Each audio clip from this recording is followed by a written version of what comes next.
if you worry in your life at all, and it's a big hindrance to you, which worry absolutely is, firstly, number one, you're not alone. There are so many people that struggle with this. I myself, my name is Nathan, by the way, struggled with what I would call extreme anxiety for a little bit less than 27 years. And that would blow your mind, actually, if you knew that I'm 27 years old now. So really just for a few months now, I've discovered some things that have really, really helped me not to cope with anxiety or to worry, but actually to find this pretty profound peace, actually, and dare I say, swagger within myself.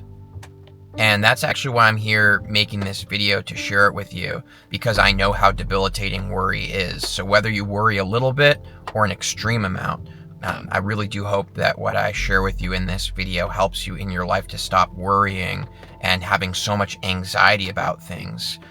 Anxiety is really plaguing the world. And so many people are worried about money and what people think about them. There's a lot of people worried about their health. People worried about, their homes, the stuff going on in the government. Gosh, if we were to name all the things that we could be worried about, this would be a pretty long video, wouldn't it? Yeah, this would be an extremely long video, but we're not going to do that. Let's be honest. We all know if you're a human person and you're alive and you're breathing, there's stuff to worry about. And just when you finish worrying about something, that maybe you're worried about how a specific situation in your life, and then all of a sudden it resolves, so you don't need to worry about that anymore.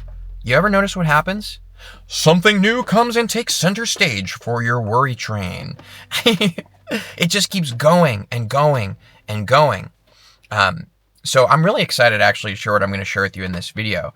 But before I do, I want to spend about maybe 1.5 minutes telling you a little bit about myself and, my anxiety history, just so that we have full transparency here.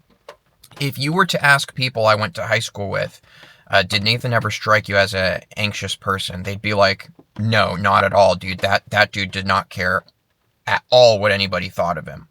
As a matter of fact, if you trace through my entire life, and even my own brothers, sometimes when there's been arguments, they're like, well, you don't know what it's like to be anxious or worry. You don't know what it's like to care about the kinds of things I do.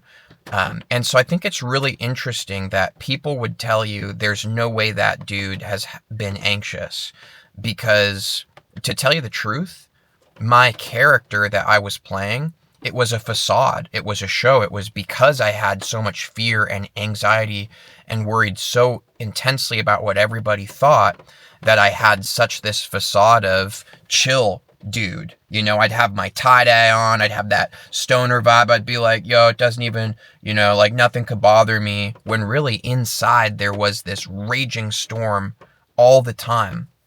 I want to be straight up with you. There are people in my life that can attest to this. I want to be clear, I'm not making anything up in this video. The truth is actually my highest value, and all my morals to just tell the truth and be straight up and genuine. So, I used to have to take like 2 to 3 Benadryl a night just to go to bed. Dude, I'm not even playing. 2 to 3 Benadryl. And then sometimes that wouldn't even work. So I'd be taking all this other stuff. And the truth is in high school, when I was about 15 years old, that's actually the first time that I ever, smoked weed. A friend kind of got me into it, and I, from that point on, literally, I started smoking in high school at age 15, 7 times a day. Literally 7 times a day. During free period between classes, I'd go take a hit and come back. The reason I'm telling you this is because it's no doubt about it, I was self-medicating. I was self-medicating for this internal problem within myself. And weed really, when I look back and the way I kind of had a relationship with it, where I kind of praised it on a pedestal, I saw weed as, something that, this is not a drug promotion video, by the way, I promise. I'm medicated, I'm medication free, I'm totally sober. I'm not going to share with you, you should do this substance. No. This is just some of my history, okay? I saw weed on this pedestal as being this beautiful thing because once I started smoking, people thought I was cool. All of a sudden, people wanted to hang out. I started, being like the leader in multiple clubs. I was writing music. I was, doing like concerts for the school. Like the popular girls, the really pretty girls were into me. And, it was like if you were to watch some stupid cheesy movie and it shows a scene of the super popular guy. It's funny to say, but that was like pretty much my experience once I started smoking weed. It was like I was Mr. Popular, and even my family members noticed like a positive change in me. So I kept getting these positive reinforcements that smoking weed was good. But eventually, just like anything, if you've ever self-medicated, it stopped working. It didn't do for me what I needed it to, and I didn't know how to cope anymore, because at that point I'd basically gone 5 years since I started at 15 all the way to 20 of just being stoned all the time, literally every single day, all the time, and it stopped working. So I didn't know what to do, because while other people who were my age from 15 to 20 learned actual coping skills and how to deal with and face reality, I didn't. I literally didn't learn because I was just stoned all the time. I didn't give myself the proper time to really learn and grow. So what did I do? Well, all I had learned and grown how to do and knew how to do was self-medicate. So what did I do? I sought new substances. And I could just keep talking about my substance abuse history and my journey with getting through addiction. I am going to make a video of that soon in the future to help anybody out there struggling with addiction. If there's anything that I could help somebody with, it's somebody who's struggling with addiction, I'm telling you. So I am going to make a video series on that, and I'm going to show up for you guys in that way. So if you're new here, and if that sounds like something that might benefit you, and you feel like we resonate, definitely subscribe. I'll have some of those coming out a little bit later on. But anyways, I went, to doctors, psychiatrists, got legal drugs, and was getting even more messed up on those. And then I started finding all these other drugs. I got into some pretty serious illegal drugs. Years and years and years went by, and until I came to the realization that, drugs were destroying my life and were clearly not the answer. So, flash forwards. Why did I just tell you all that? Because while most people in my exterior life would never say Nathan is somebody who worries or has anxiety, while they would think that that wasn't true, well, yeah, I was flipping high all the time. No, most people in my life since age 15 don't even know who I really am. They don't know me. They just know the guy who was high and the facade that I had. And I think it's kind of true if you think about it. Most people that we know, we probably don't really know. Because a lot of people have kind of a show that we do. And if you don't believe me, think about it like this. With your parents or your siblings or growing up, or whether you still live with them or not, isn't it interesting how when you're like out at the grocery store and your parents bump into people that they know, big smiles, how's it going? Yeah, we're all these really happy people. We've got it all well and put together. And there's this whole show we do for people in public, right? You know what I'm talking about. But then you know that when you all go home and the door closes, everybody's face changes really quickly. You start seeing the things that people struggle with behind closed doors, All of a sudden you see somebody drinking, multiple drinks every single night, or binging shows, or constantly playing video games, or, you see people that are just like trying to date constantly. And what I'm saying is, if you look around you, I bet you'll notice that pretty much everybody you know is self-medicating. Because I think, personally, there's a pain within every single one of us that pretty much most everybody I know has not learned how to deal with. We deal with it by trying to make more money to make ourselves feel safe and powerful. We deal with it by, trying to get famous on YouTube, or on TikTok, or get the new outfit, and then you'll be super attractive and you can be confident when you wear that certain jacket you've got, right? People self-medicate in different ways. People rely on relationships, and then when the relationship doesn't work out, they're devastated and don't know what to do. Look, I could just go on and on and on, but I hope that the number one thing you've learned so far is that you're not the only one struggling with worry and an inner pain within yourself that you struggle to deal with. Dude, everybody deals with it. I'm telling you right now, I don't know a single person that does not deal with it. But you want to know what you and I have right now in this moment that's really extremely powerful and is the catalyst for actually transforming and breaking free from the worry and anxiety? You want to know what you and I have? We're being honest. We are both admitting right now in this private conversation we're having with each other that we struggle with worry. Okay, most people, they can't admit that to themselves. They don't even know. They don't even realize, because any free chance they have, they're buried in their work or their TV or their games or their drugs or their food or their porn or their relationships or their... Look, dude, look. Like, you and I have a head up right now, and I'm not saying this to brag, I'm saying this for your benefit. We have a head up right now above all of that noise because we are actually being honest and admitting to ourselves that there's a problem. Okay? First and foremost, no problem ever gets solved when we just keep gaslighting ourselves and bypassing it and pretending like it's not there. See what I'm saying? So we're here, we're admitting it's a real issue, and we're acknowledging that this issue leads to very destructive things in our life, does it not? It does. It absolutely does. There's not a single person that's going to watch this video that can tell me and claim to me that worry and anxiety does not create destruction in your life, because it leads you to do things that destroy your life. And one of the worst things about anxiety, it leads you to not do things that are true to you in your heart, things that you really feel guided to do, that are really part of who you are and who God sent you here to be, but you don't do it. You don't move forward because of anxiety. So anxiety both pushes you into garbage and holds you in garbage. It's a horrible prison. It's a horrible ball and chain on your, it's like a chain on your leg.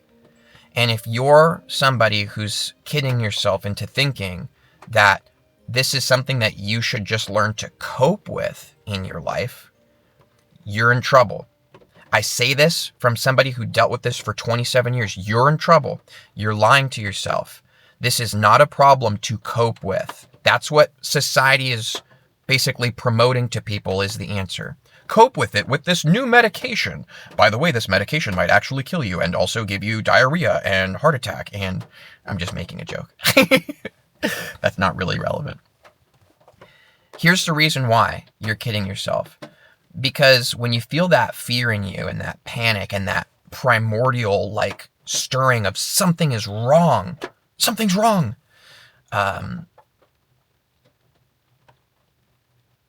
you can run to something that seems like it's going to save you. I'm going to run to my marijuana. I'm going to run to my beer. I'm going to run to my girlfriend. I'm going to run to the TV. I'm going to run to the video games. I'm going to run to the chamomile tea. Look, it doesn't matter. You could say it's the most totally insignificant. It's totally fine to cope with my problem with chamomile tea, Nathan. Tell yourself whatever you want. No matter how fast or how far or what you run to, your problem is chained around your ankle. So the faster you run, the faster it chases you. I'm telling you, this fearing you, it is not something you can get away from. I'm telling you right now, you can cope with it by going and working out at the gym or, channeling it into your career. You could cope in your life. But here's what I'm asking you, okay? Do you want to be 99% of people who cope with life? Or do you want to be in that 1% who grow through life, every day becoming more and more transformed, more and more who you really are? This fear in you, this anxiety, this worry, it is keeping you from being who you really are. I'm telling you right now, I'm not playing around, okay? I'm not going to start yelling passionately right now because it's going to mess up the audio and my microphone. It'll be horrible to your ears. But dude, I'm telling you, don't kid around.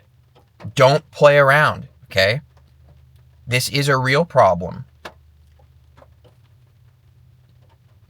And that's why you're here watching this, right? Did you know there's this interesting statistic? I'm totally just shooting it out, out my rear end right now. So I'm paraphrasing the statistic. Most people only watch within the first 7 or 8 seconds of a YouTube video and then quit out, right? Sometimes people don't even wait to hear what the person have to say. They just log in to the video. Something about this guy, I don't like the way it looks. Whatever it is. You're here, over 15 minutes into the video and you're still listening. That tells me everything I need to know about you personally. I wish I could be with you in person right now, look you in the eyes, shake your hand, give you a hug, because I know how horrible this problem is. It sucks. And if you're tired of letting it destroy your life, you came to the right place. You did. Because in this video, I'm not going to BS you, and I'm going to jump right into what I really want you to know. That changed everything for me. I'm going to be just totally honest with you about it, okay? I just want you to know that the fact that you're here and listening tells me that you are ready to break through. Because you're done kidding yourself. If you're done pretending like buying that new toy or accomplishing that new thing at your job is finally going to make you feel strong and safe in life, you're lying to yourself. People with billions and billions of dollars, they're just as afraid of people with $5. I'm telling you, they are just as afraid, if not more afraid, because now they're afraid of all that they have to lose. The things that we think are going to solve our problems usually just make our problems worse. Look at celebrities who think becoming famous and worshipped by fans online are going to change their lives, and they die in hotel rooms on drug overdoses, or, this world is weird. There's a very real problem that, like I said, every single one of us is facing, and barely anybody's talking about it. It's just totally normalized. Even our parents, want to teach us certain behaviors that this is something you cope with. How do I cope with it? I watch TV and drink beer at night. And then we take on these behaviors and it screws us, okay?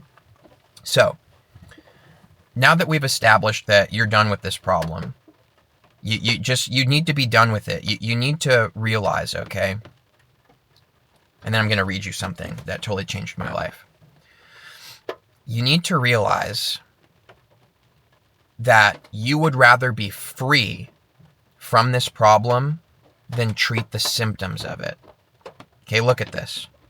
The ways we self-medicate this problem are actually perpetuating it and making it much worse, and we don't consciously realize it. Would you rather, for example, cope with whatever your mechanism is, TV, movie, drugs, relationships, whatever? Would you rather cope and have temporary relief for a certain period of time and then have it all lash out at you again right after? Or would you rather just face this battle head on? Because every time you cope, you're turning away. You're turning your back to the battle in fear. You're afraid that you're going to lose. You're not even willing to fight. But let me tell you this. The spirit in you, who you really are, is so incredibly strong and powerful that if you actually show up and face this battle, which 99% of people spend their entire lives running from this very battle I'm talking to you about, okay? 99% of people spend their entire lives running from it. If you face it, you will win. You will win. Because the truth of who you are, the power of the light that shines in your presence when you're present with this problem in your life, it destroys it. It vanquishes this problem. You want to know why? Because what we're running from is shadows. The fear in us is shadows. None of it's real. And if you stand in this fight instead of running from it and trying to cope, here's a beautiful thing.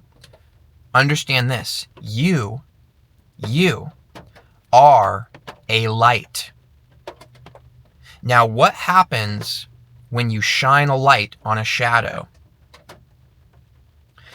The shadow disappears because it's just a shadow. It's just an illusion. Understand this. Your very choice to face this problem already means you have won, and set yourself free in your life in a way that most people will never experience. And I hope that when you do truly experience this liberation and this freedom, that you will set out in your life to help anybody and everybody who's willing to listen and wants to be free from it. Because a lot of people don't want to be free. I've tried to help some people and they're like, dude, get out of my face. You're so annoying. Let me drink my beer. Okay, I tried. I'm here if they ever come to me. But I'm here making this video because I know there's got to be someone out there that is willing to receive help. A lot of people don't want help. They want to keep self-medicating because they're afraid. And that's just the truth, okay? That's why I was doing it. That's why they're doing it. It's fear. Shine your light. Face this battle, okay? Now, I'm going to read you something that, mind you, I'm not, let me put it to you like this. I'm not the kind of person that is ever going to get like super religious or anything in my videos. As a matter of fact, I'm not religious, but I am a deeply spiritual person, and I've experienced profound things and transformations in my life based on some things that I've read. And some of these things that I've read actually come from scripture. So what I'm going to read you comes from the book of Matthew. I'm reading the New King James Version, and it's 6:25-34. Okay, that's where this is coming from. And I encourage you to listen because it's actually absolutely beautiful. This is something that Jesus said to his followers and people that were listening to him during one of his sermons.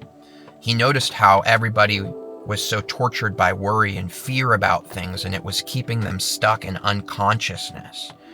So Jesus was like a fully unleashed light, okay? He was a lot more than that, but for the sake of this video, it's this fully unleashed light. It was shining. It was vanquishing shadows left and right, and he wanted his followers and the people who were listening to him to hear what he had to say about worry. Here's what he has to say. I'm going to read it to you verbatim, okay? And then I'm going to explain the real profound meaning of this and how it helped me in my life and how I hope you'll choose to relate to it. Here's Jesus. Therefore I say to you, do not worry about your life, what you will eat or what you will drink, nor about your body, what you will put on or anything. Is not life more than food, and the body more than clothing? Look at the birds of the air, for they neither sow nor reap nor gather into barns, yet your heavenly Father feeds them.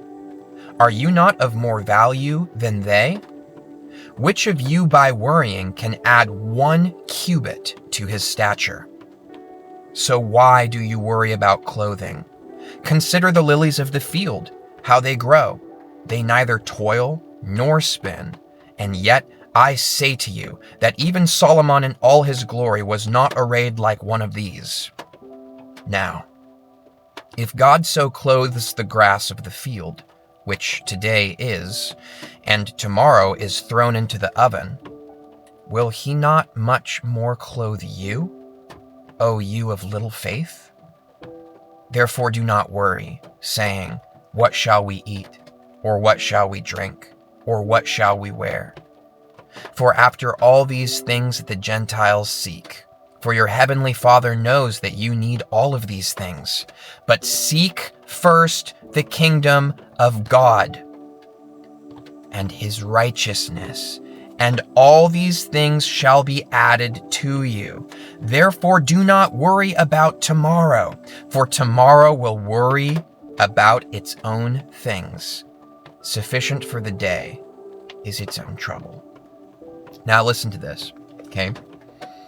This is so freeing when you really let it hit you. Firstly, Look at the birds.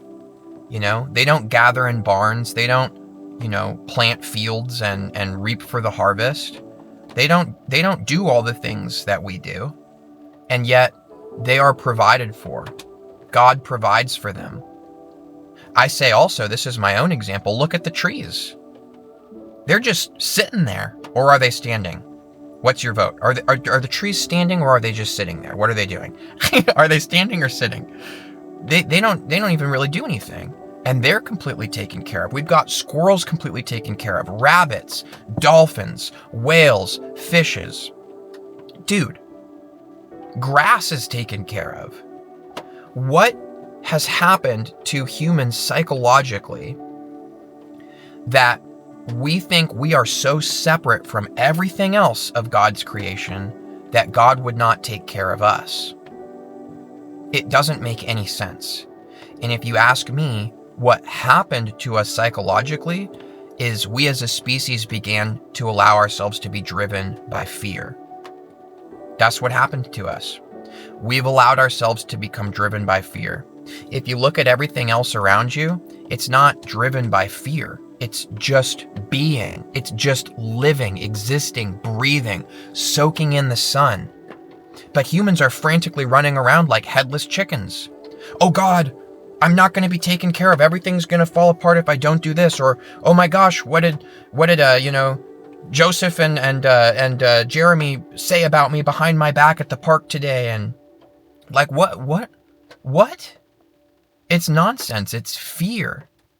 I'm telling you right now, this is literally what set me free. Realizing that God wants to support me and take care of me just like everything else in his creation. Okay? Everything else is being taken care of. Why wouldn't I? It doesn't make sense. It doesn't make sense. And all of the fear in us as a species is the very thing that causes us to hurt ourselves. We hurt each other. We hurt other animals. We hurt the planet. It's all because of fear. And here's the way I see fear now that I've gone through these new experiences in my life. What is fear? It's a guy who walks in to a 24/7 gas station at 3 a.m. and holds up a squirt gun painted black and points it at you because you're working the register and screams, "Put the money in the bag." That's what fear is. Fear is holding a fake gun. It's a squirt gun. It can't hurt you. It can't. That's what fear is.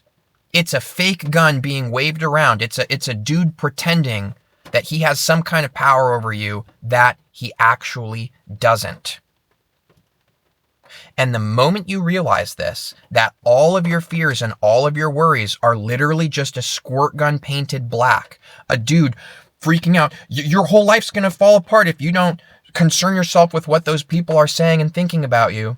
Everything's going to fall apart if you don't go out and do all this today. It's fear. Fear. It's a squirt gun. It's not a real gun. Fear has no authority over you. Here's your problem, and here's what my problem was for so long. We give fear authority over us by believing that it's a real gun. That's our problem. We believe that the guy is holding a real gun. You need to understand and look close enough to see what I've seen. And you will see it if you look. It's a squirt gun. It's a squirt gun. It's so obvious it's a squirt gun.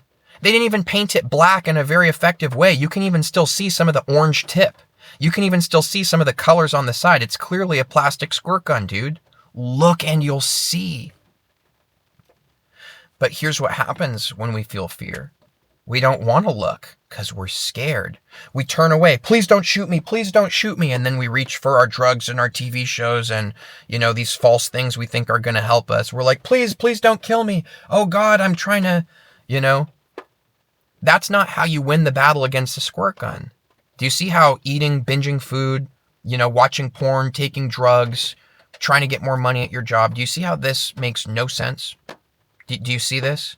That's never going to help you conquer your fear. Those are actually actions you're taking because you believe it's a real gun.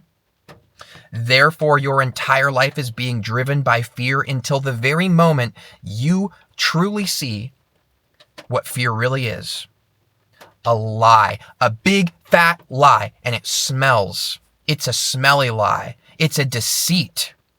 Okay? That's what the Bible's talking about. Satan, the deceiver, the liar, the father of all lies. Satan is here to destroy you. Satan is the fear in you, lying to you, causing you to live your life in fear and drive you to destruction.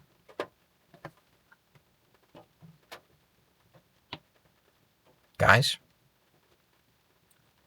I'm telling you right now, this is an honest, authentic testimony, okay? I've never had more peace and more structure in my life. Not a structure of, here's my routine and it happens the same way every day. Structure in the sense that I'm built. Things come at me that used to come at me, and they can't even touch me. They just wither away in my presence. Because when you're present, and when you really look at what's coming at you, instead of turning away from it, when you really look and you see it, that's what the light of Christ is. And again, Jesus, Christ, so much more than what I'm saying right now. But for the sake of this video, that's the light of Christ. The light of Christ will shine through you in your life and keep you safe and keep you liberated and keep you resting in God's peace, a peace that is unlike anything any drug I ever took could possibly give me. And I took so many different drugs. You could probably name something and I probably took it. And there is nothing that scratches the surface of the clarity and the peace that comes to us with the light of Christ shining through us. For that to happen, we have to be courageous enough to face our battle. And if you're scared to face your fear, I want you to know something. Reading scripture has helped me so much in my life because it is literally full of story after story after story. The Bible is not boring. Oh gosh, I'm at 10% battery. I gotta finish this up. This is a very long video. Sorry guys. I got more to say. Hold on, I'm gonna push it out. It is full of so many incredible stories, and there is incredible history laid all throughout it of stories that are not boring by any means. It is the most thrilling book I've ever read. I literally cannot put it down. And every time I read, I'm transformed more and more. I become more courageous. I feel God's presence in my life more. So many people shame this book. They've never even really read it. And it's a shame. It's the best damn book I've ever read in my life. I'm telling you right now. And I've read so many books. And lastly, if you're scared and you're facing this problem in your life, I want you to know something. I tried to get sober on my own. I tried to become free from my worry and my fear on my own for years. And then when I realized I needed help, I sought help from friends. And they loved me and they showed up and they were so there for me. So I'm not saying this is a detriment to them, but they couldn't help me. It didn't help. Family couldn't help. Therapists, psychologists couldn't help. I read 50 plus self-help books on this very topic of anxiety and fear and worry and addiction. None of that helped either. And it's not that there wasn't useful information in it, but the problem is that it always pointed to me having to make some kind of upgrade to myself in my life. And I always fell short.